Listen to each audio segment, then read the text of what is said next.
My name is Michael, and for 10 years, I built my business from scratch. It wasn't just a company to me. It was my life's work, my legacy. I had poured my blood, sweat, and tears into it. I sacrificed relationships, personal time, and everything that mattered to most people to get here. But it all came crashing down in an instant. I thought I was on top of the world. I had everything I needed: success, financial security, respect in my field, and a loyal business partner, David. David was my brother in everything but blood. We had shared everything for the past decade. We celebrated successes together, endured failures together, and faced every obstacle side by side. He was the one person I thought I could always count on. But then everything changed.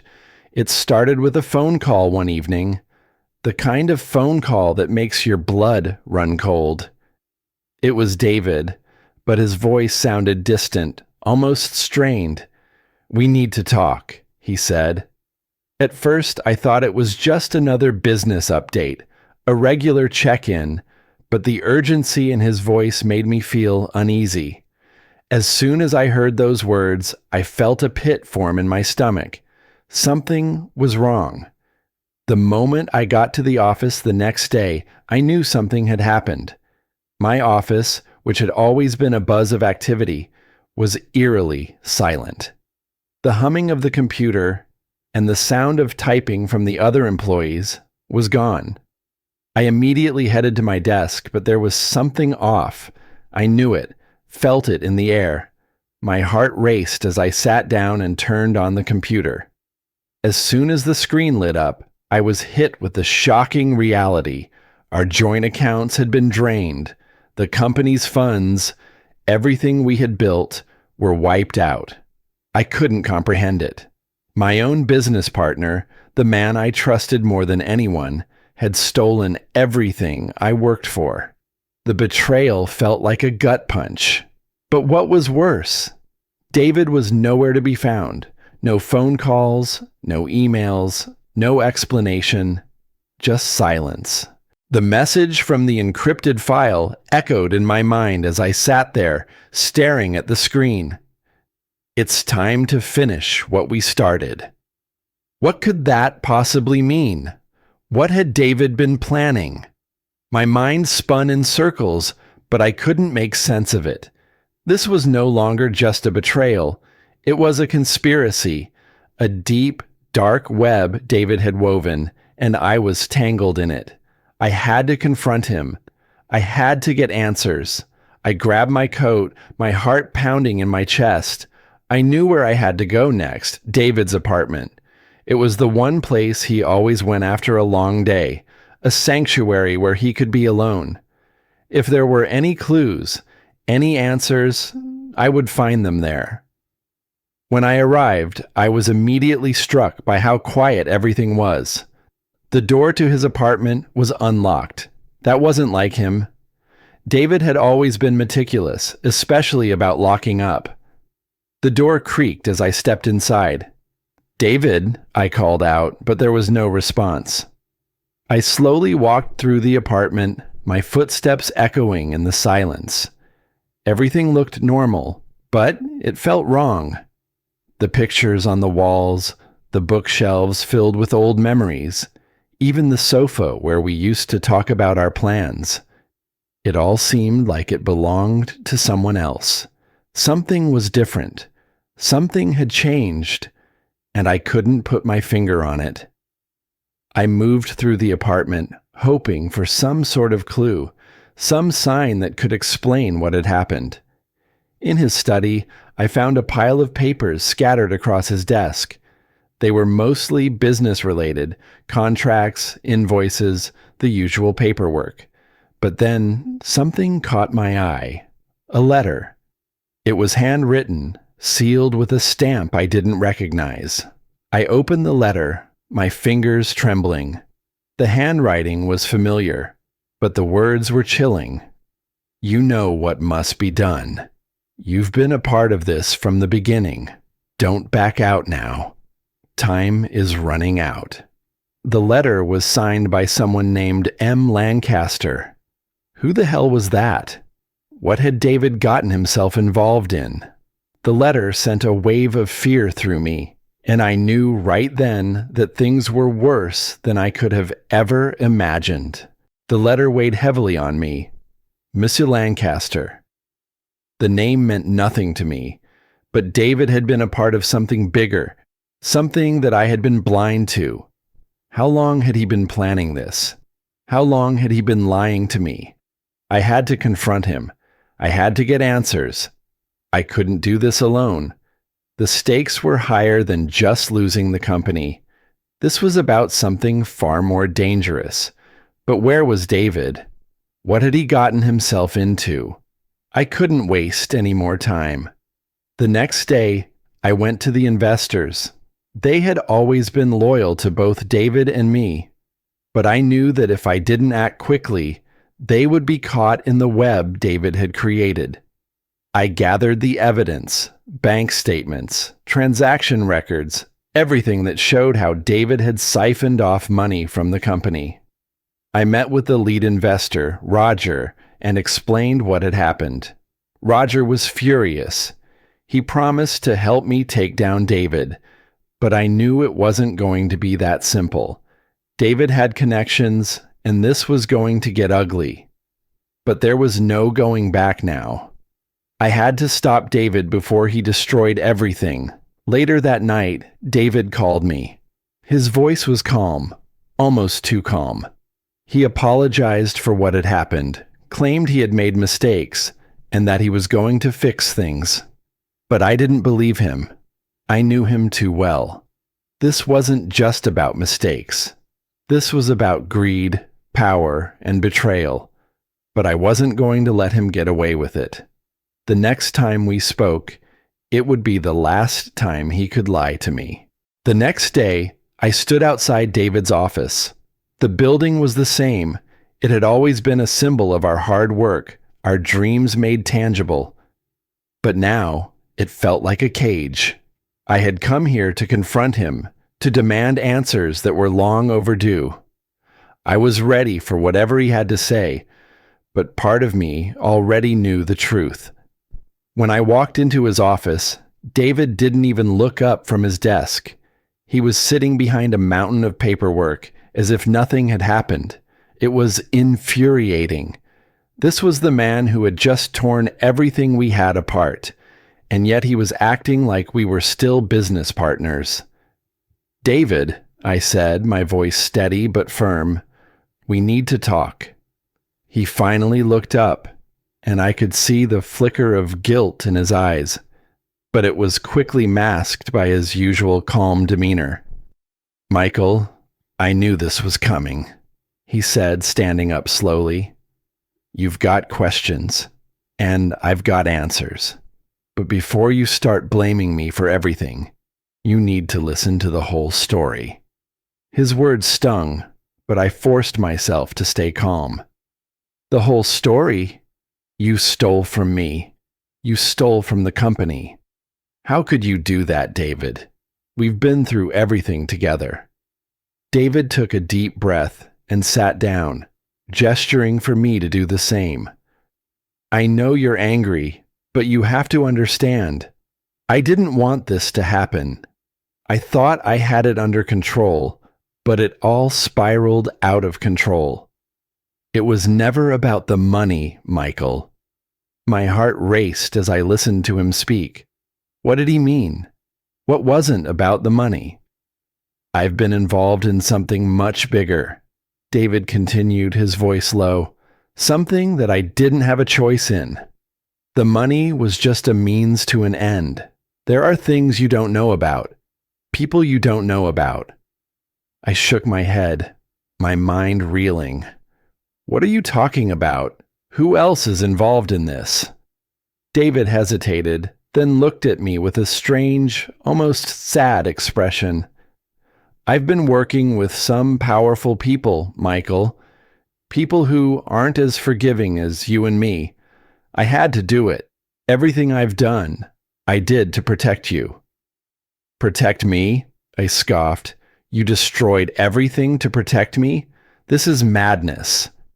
He didn't respond right away, but the look in his eyes was one of regret. It's not what you think. There's more going on here than you can imagine, and you need to understand. I didn't have a choice, but you can't undo what's been done. The consequences are already set in motion. I stood there in silence, trying to process his words. Everything I thought I knew about David, about our company, was falling apart. This was no longer just about betrayal. It was about survival. After our confrontation, I couldn't shake the feeling that something much larger was at play. David's words echoed in my mind. I didn't have a choice. What did he mean by that? Who were these powerful people he had mentioned? I knew I needed more information, but where could I find it? I spent the next few days digging through everything: business records, emails, even personal letters. But nothing made sense. The more I searched, the more confused I became. There were names I didn't recognize, cryptic messages hidden in the files, and traces of financial transactions that led nowhere. Whoever was behind this, they were good.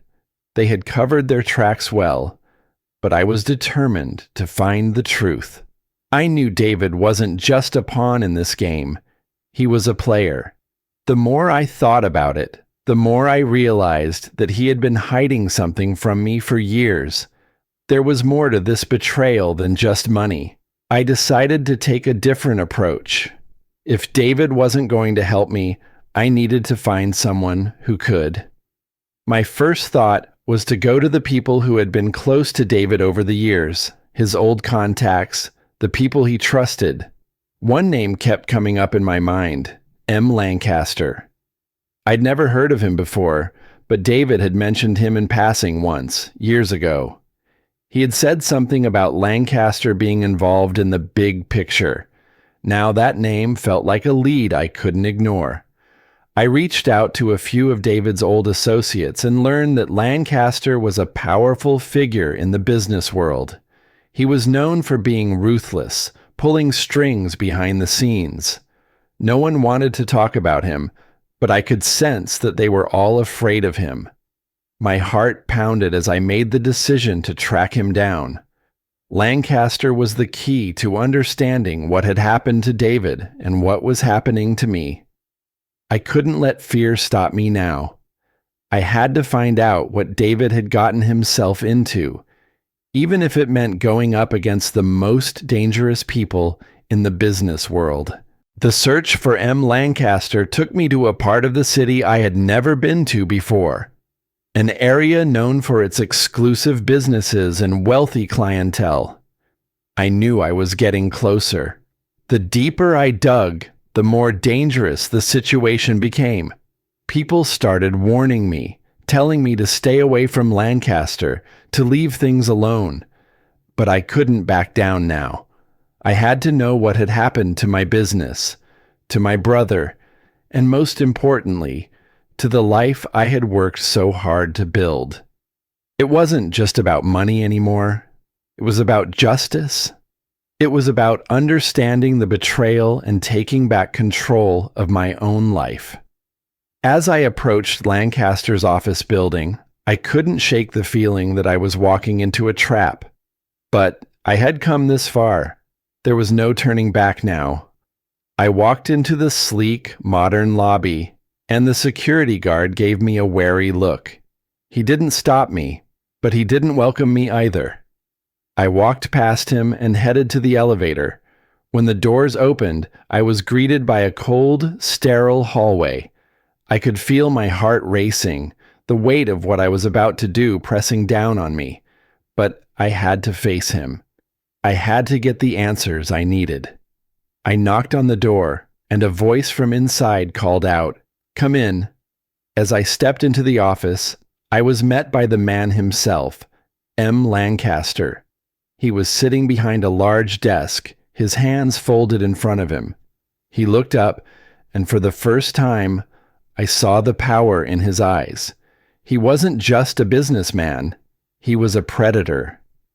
"Michael," he said calmly, his voice smooth but with an edge of menace, "I've been expecting you." I stood there, frozen for a moment, staring at M. Lancaster.